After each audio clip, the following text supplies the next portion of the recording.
और मेरे दोस्तों हमें बिना हमारा पक्ष सुने हमें पार्टी से निकाल दिया गया। आज हमारी बेटी लाश की तरह है।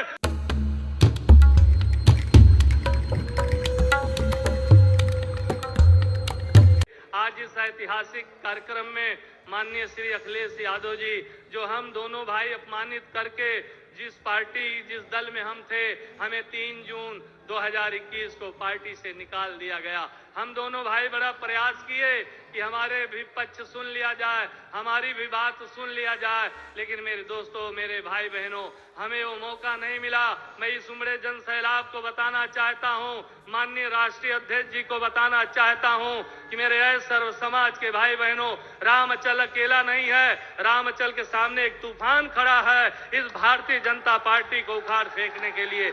मेरे दोस्तों, मैं आपको बताना चाहता हूं कि जिस दल में था उस दल के शीर्ष नेताओं का कहना था कि नेता निकाले जाते हैं, जनता नहीं। लेकिन मैं उसी उमड़े जन सैलाब को धन्यवाद देते हुए बताना चाहता हूं, रामचल राजभर अकेला एक ऐसा पूर्व मंत्री विधायक है। मेरे दोस्तों, मेरे निकाले जाने के बाद मेरे दोस्तों थोक के भाव बड़े पैमाने पे, चाहे वो जौनपुर हो, बलिया हो, चंदौली हो, गाजीपुर हो, आजमगढ़ हो, मऊ हो, देवरिया हो, और मेरे दोस्तों अयोध्या हो, सुल्तानपुर हो, संत कबीर नगर हो, बस्ती हो, तमाम जिले के लोगों ने, बहराइच के लोग हैं, उन्होंने मेरे दोस्तों रिजाइन देने का काम किया है बीएसपी से। और केवल यूपी ही नहीं, वेस्ट बंगाल से लेके मेरे दोस्तों महाराष्ट्र, गुजरात, उत्तराखंड और बिहार के लोगों ने भी बड़े पैमाने पे इस्तीफा देने का काम किया। मैं 20 साल जिस दल में था, मैं अपने परिवार को छोड़कर पार्टी को नंबर 1 पे रखा। और मेरे दोस्तों, इस मूवमेंट को आगे बढ़ाने के लिए मैंने क्या क्या नहीं किया, लेकिन मेरे दोस्तों आज मैं ये बताना चाहता हूं, अपनी पीड़ा लेकर आया हूं। दोस्तों, मेरे दोस्तों भूल गई, अरे मेरे दोस्तों क्या क्या नहीं हुआ है। मैं तो मूवमेंट का पक्का सिपाही, ईमानदार सिपाही था। 1996 में जब मेरे दोस्तों यहाँ से घनश्याम चंद खरवार चुनाव लड़ रहे थे, मेरी पत्नी का मेरे दोस्तों बीमार थी, बड़ी दिक्कतें थी, इलाज चल रहा था किंग जॉर्ज मेडिकल कॉलेज में। लेकिन मेरे दोस्तों प्रचार के दौरान संजय राजभर का फोन आता है कि पापा, माँ की तबीयत बहुत खराब है, आप जल्दी लखनऊ चले आओ। इसके बाद भी मैंने दोस्तों 2 मीटिंग एड्रेस करके 6:45 लखनऊ, अकबरपुर से लखनऊ के लिए जाने का काम करता हूं। और 2:11 में मेरी पत्नी का देहांत होता है। 1.5 घंटे में पेपर कंप्लीट कराकर 8:30 बजे तक गांव लाकर और दफनाकर, एक दिन भी मैं अपनी पत्नी के दुख में घर नहीं बैठा। सर पे कफन बांधकर भाई घनश्याम चंद खरवार को एमपी बनाने का काम किया। और मेरे दोस्तों, हमें बिना हमारा पक्ष सुने हमें पार्टी से निकाल दिया गया। आज हमारी बेटी लाश की तरह है। महाराष्ट्र का प्रभारी था, बीमार थी, सीरियस थी, घर से फोन जाता है।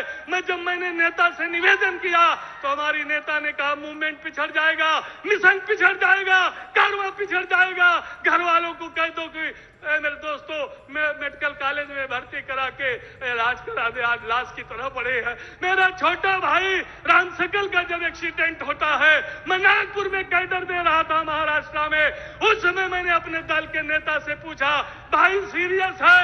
नेता ने वही बात दोहराई। उन्होंने कहा, मैं त्रिभुवन दत्त, हमारे गवाहकार बैठे गवाही दिए हैं, ये त्रिभुवन दत्त को मैं बोल देती हूँ, त्रिभुवन दत्त उसको एडमिट कराकर तुम्हारे भाई का इलाज करेगा।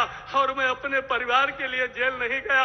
इस उमड़े जन सैलाब से कहना चाहता हूं, मैं अपने परिवार के लिए जेल नहीं गया, मैं उस दल के नेता के लिए जेल गया। मेरे दोस्तों, मैं ये आपको बताना चाहता हूं। और बड़े बड़े कार्यक्रम करके मैंने ओपिनियन लिया अपने समाज के साथ साथ पिछड़े समाज के लोगों से। मैंने निवेदन किया, प्रबुद्ध जन संगोष्ठी करने का काम किया, राय लिया। तो मेरे दोस्तों, पहला कार्यक्रम 18 जून को उस पवित्र धरती, भगवान गौतम बुद्ध की पवित्र धरती पर, जहां 2500 साल पहले 5 अपने अनुयायियों को लेकर उपदेश देने का काम किया था, सारी दलों की निगाहें उस कार्यक्रम में था। लेकिन मेरे दोस्तों, जब मैंने अपने समाज के बुद्धिजीवियों से मैंने निवेदन किया, आप क्या चाहते हैं, तो मेरे दोस्तों मैं बताना चाहता हूं, उन्होंने कहा, जो हमारी लड़ाई बहुत दिनों तक माननीय राष्ट्रीय अध्यक्ष जी चल रही है कि राजभर भरपतवा को अनुसूचित जनजाति में शामिल करने की, मेरे दोस्तों तमाम लेटर लिखा गया। नियम 56 में 28 फरवरी को मैंने उठाया और नियम 51 में मेरे दोस्तों 19 अगस्त को मैंने उठाने का काम किया। इतना गोलमोल सरकार ने जवाब दिया, हम अनुसूचित जनजाति की मांग कर रहे हैं और शोध संस्थान वाले सरकार यहां से अनुसूचित जात के लिए भेजते हैं, और जब वहां रजिस्ट्रार महारजिस्ट्रार के पास जाता है तो मेरे दोस्तों वो जो है खारिज हो जाता है। ये हमारी पहली मांग है। अगर ये किसी कारण नहीं हो पाया, ये तो केंद्र का मामला है, लेकिन मैं अपने राष्ट्रीय अध्यक्ष जी से निवेदन करना चाहता हूं इस उमड़े जनसाइलाब की तरफ से कि जो विमुक्त जात को हमें सर्टिफिकेट मिलती है, कहीं नहीं मिलता, लेकिन शिक्षा दीक्षा में आप स्पेशल जो है पैकेज देने का काम करेंगे, जिससे राजभर समाज सहित जो पिछड़ा अति पिछड़ा है उनके बच्चों को अच्छी शिक्षा दीक्षा दी जाए।